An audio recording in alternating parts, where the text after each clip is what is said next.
एक दिन पैगंबर करीम सल्लल्लाहु अलैहि वसल्लम ने अपनी पालक माँ हलीमातुस सादिया रज़ियल्लाहु ताला अन्हा से एक शिकायत की।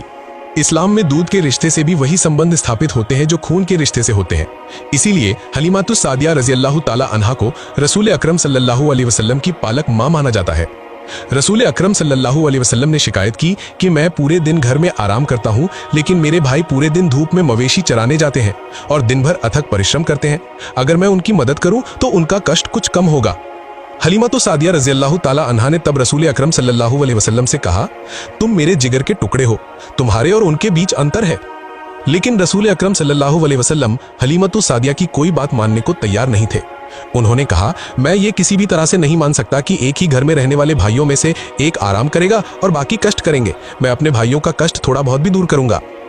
हलीमातुस सादिया रज़ियल्लाहु ताला अन्हा ने रसूल अकरम सल्लल्लाहु अलैहि वसल्लम को समझाने की पूरी कोशिश की, क्योंकि ये सिर्फ उनका पारिवारिक मामला नहीं था, बल्कि पूरे गोत्र के सम्मान का मामला था। हलीमातुस सादिया का पूरा गोत्र रसूल अकरम सल्लल्लाहु अलैहि वसल्लम का बहुत सम्मान करता था। हलीमातुस सादिया ने सोचा, अगर लोग मुझसे पूछेंगे कि बालक हमारे गोत्र के लिए इतनी बरकत लेकर आया है, तुमने उसे ये कठिन काम कैसे करवाया, तब मैं क्या जवाब दूंगी। इसके अलावा हलीमातुस सादिया खुद भी पैगंबर करीम सल्लल्लाहु अलैहि वसल्लम को अपनी जान से भी ज्यादा प्यार करती थीं। अपने जिगर के टुकड़े मोहम्मद को ये कठिन काम कैसे करवाएंगी, वो ये किसी भी तरह से नहीं मान पा रही थीं। लेकिन रसूल अकरम सल्लल्लाहु अलैहि वसल्लम ने इतना जोर दिया कि हलीमातुस सादिया आखिरकार सहमत होने के लिए मजबूर हो गई।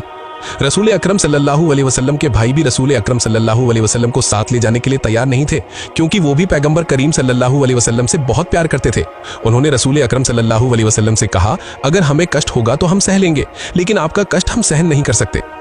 लेकिन हमारे प्यारे नबी सल्लल्लाहु अलैहि वसल्लम ने किसी की कोई बात नहीं सुनी। अगले दिन से रसूल अकरम सल्लल्लाहु अलैहि वसल्लम एक नेता की तरह नहीं, बल्कि एक साथी की तरह अपने भाइयों के साथ जाना शुरू कर दिया। चमत्कारिक घटना। एक और दिन की घटना, वे अपने भाइयों के साथ बकरियां चराने गए थे। तब एक ऐसी घटना घटी जिसे देखकर सभी भयभीत हो गए थे। वे जहां बकरियां लेकर रुके थे, वहां बहुत करीब ही एक पहाड़ था। अचानक उस पहाड़ से दो युवक आकर उपस्थित हुए और रसूल अकरम सल्लल्लाहु अलैहि वसल्लम के पास आकर उनकी बाह पकड़कर पहाड़ की ओर ले जाने लगे। पहाड़ के ऊपर जाकर रसूल अकरम सल्लल्लाहु अलैहि वसल्लम सहित अदृश्य हो गए। पैगंबर करीम सल्लल्लाहु अलैहि वसल्लम के भाई तब मदद के लिए चिल्लाते हुए अपने गोत्र के पास आए। वे होते हुए हलीमातुस सादिया से बोले, एक अविश्वसनीय घटना घट गई है। हमारा वो भाई जिसे आप मक्का से लेकर आए हैं, दो अनजान लोग उसे लेकर भाग गए हैं। इस अप्रत्याशित बुरी खबर से हलीमातुस सादिया के पैरों तले से जमीन खिसक गई। उनके सिर पर जैसे आसमान टूट पड़ा। वे थर-थर कांप उठी। हलीमातुस सादिया तब अब्दुल मुत्तलिब की उस बात को याद करने लगी। अब्दुल मुत्तलिब ने कहा था, इस बच्चे की सुरक्षा पर कड़ी नजर रखना, क्योंकि दुश्मन इसके पीछे लगे रहेंगे।